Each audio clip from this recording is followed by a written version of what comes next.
Tabi pun, perkenalkan, saya Robi Aprilia Ramadan, NPM 211302470 akan menjelaskan mengenai profil pelajar Pancasila. Baik, mari kita simak bersama-sama. Pertama-tama kita harus mengetahui apa sih definisi dari profil pelajar Pancasila. Nah, profil pelajar Pancasila sendiri merupakan suatu bentuk perwujudan pelajar Indonesia sebagai bentuk belajar yang dilakukan sepanjang hayat yang memiliki kompetensi global dan berperilaku sesuai dengan nilai-nilai Pancasila. Kita akan bahas mengenai komponen profil pelajar Pancasila yang mencakup 6 aspek. Yang pertama yaitu beriman, bertakwa kepada Tuhan Yang Maha Esa dan berakhlak mulia. Pelajar Indonesia yang beriman, bertakwa kepada Tuhan Yang Maha Esa dan berakhlak mulia adalah pelajar yang berakhlak dalam hubungannya dengan Tuhan Yang Maha Esa. Dia akan memahami ajaran agama dan kepercayaan serta menerapkan pemahaman tersebut dalam kehidupan sehari-hari. Nah, terbagi menjadi beberapa elemen. Yang pertama yaitu iman dan takwa kepada Tuhan Yang Maha Esa. Sebagai bentuknya yaitu memahami dan menerapkan tentang kualitas dan sifat-sifat Tuhan dalam kehidupan. Yang kedua yaitu akhlak pribadi, menyadari bahwa menjaga dan merawat diri penting dilakukan bersamaan dengan menjaga dan merawat orang lain dan lingkungan sekitarnya. Yang kedua yaitu akhlak kepada manusia, mengutamakan persamaan dan kemanusiaan di atas perbedaan serta menghargai perbedaan yang ada di tiap orang. Selanjutnya yaitu akhlak kepada alam, menyadari pentingnya merawat lingkungan yang ada di sekitar sehingga dia tidak akan merusak dan atau menyalahgunakan lingkungan yang ada di sekitarnya.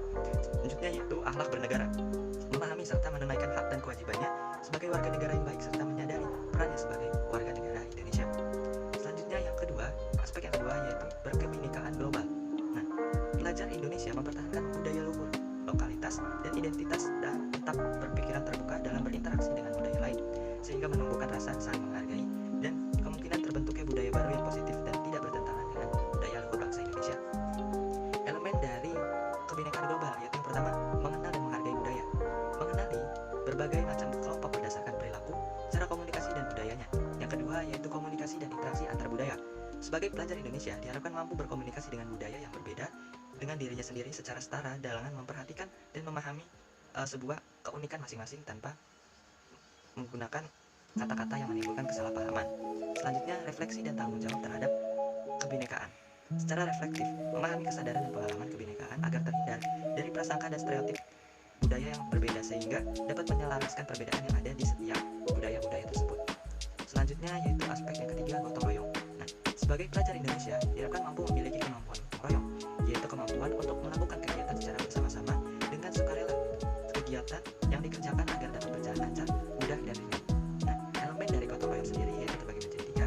Yang pertama yaitu kolaborasi, yaitu dengan bekerja sama dengan orang lain akan menyertai perasaan yang senang sehingga dapat menunjukkan perasaan positif terhadap orang lain. Yang kedua yaitu kepedulian, memperhatikan dan bertindak proaktif terhadap kondisi dan lingkungan fisik baik sosial maupun lingkungan lainnya. Kemudian berbagi, dan dengan memberi dan menerima segala hal yang penting bagi kehidupan pribadi dan bersama akan menciptakan kemampuan untuk menjalani kehidupan bersama yang mengedepankan kebersamaan dalam memanfaatkan sumber daya yang ada.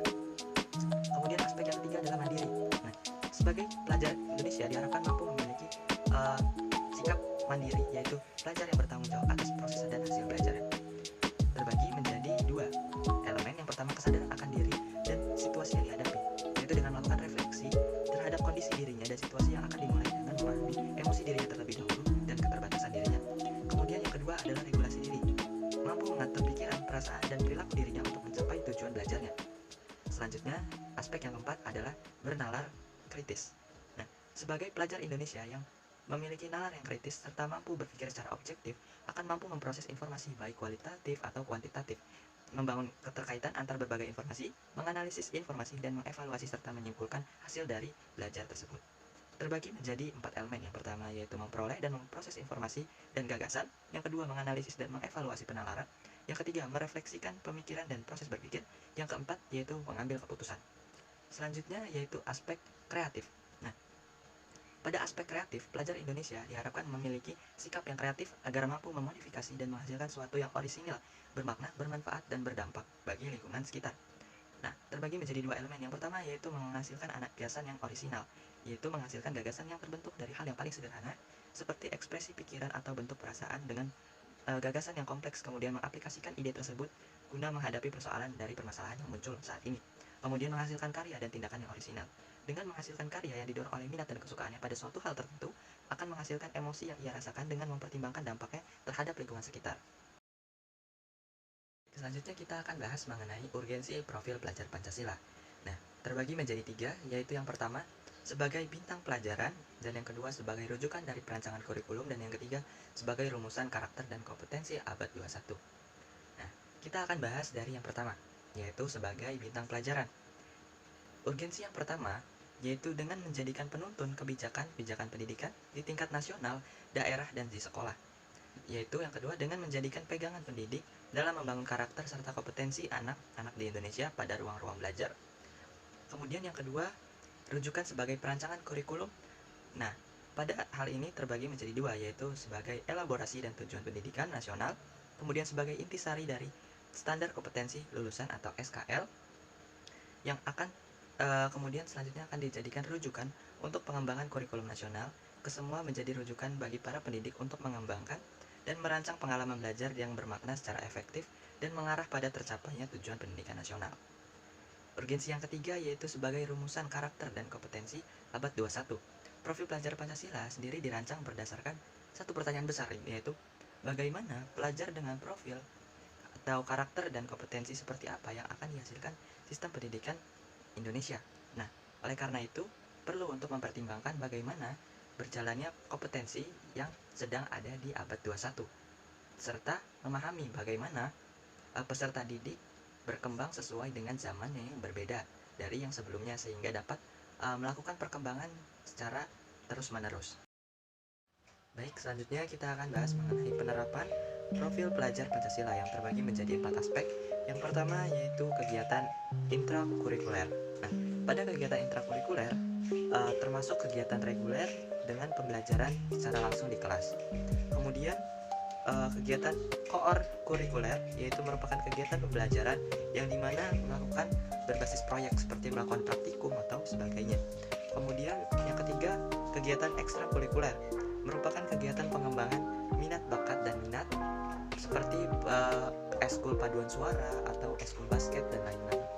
Selanjutnya yaitu aspek budaya sekolah, yaitu tentang pembiasaan dan budaya dari warga sekolah. Contohnya yaitu seperti siswa yang bertemu guru atau orang yang lebih tua akan salim atau merendahkan suaranya di depan orang yang lebih tua. Selanjutnya kita akan membahas mengenai tema profil pelajar Pancasila di Indonesia.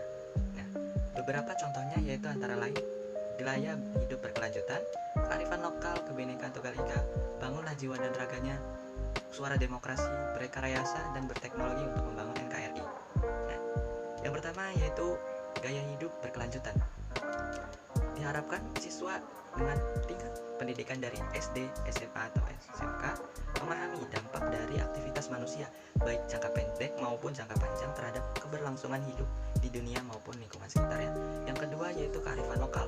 Nah, di kearifan lokal, siswa diharapkan mampu membangun rasa ingin tahu dan kemampuan inquiry melalui eksplorasi tentang budaya dan kearifan lokal masyarakat sekitar atau daerah lokal tersebut, serta daerah yang melakukan perkembangannya. Selanjutnya yang ketiga, Bhinneka Tunggal Ika. Nah, kebinekaan tersebut diharapkan para peserta didik mampu untuk mengenal dan mempromosikan budaya perdamaian dan anti kekerasan dengan belajar dan membangun dialog yang penuh hormat serta nilai-nilai keberagaman dan ajaran-ajaran yang telah dianutnya. Kemudian yang keempat, bangunlah jiwa dan raganya. Nah, pada bangun dan jiwa raganya diharapkan peserta didik mampu membangun kesadaran dan keterampilan untuk memelihara kesehatan secara fisik maupun mental, baik untuk dirinya sendiri maupun untuk orang lain. Selanjutnya yang kelima, suara demokrasi. Diharapkan peserta didik mampu untuk merefleksikan makna dari demokrasi dan memahami serta mengimplementasikan demokrasi dalam tantangannya, terutama dalam konteks yang berbeda termasuk dalam organisasi sekolah maupun dalam dunia kerja. Kemudian yang keenam adalah rekayasa dan berteknologi untuk membangun NKRI.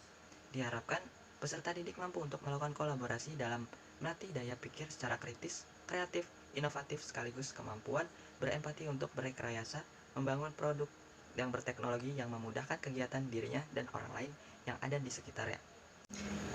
Sekian materi yang dapat saya sampaikan mengenai profil pelajar Pancasila Jika ada salah kata, saya mohon maaf. Saya akhiri. Wassalamualaikum warahmatullahi wabarakatuh.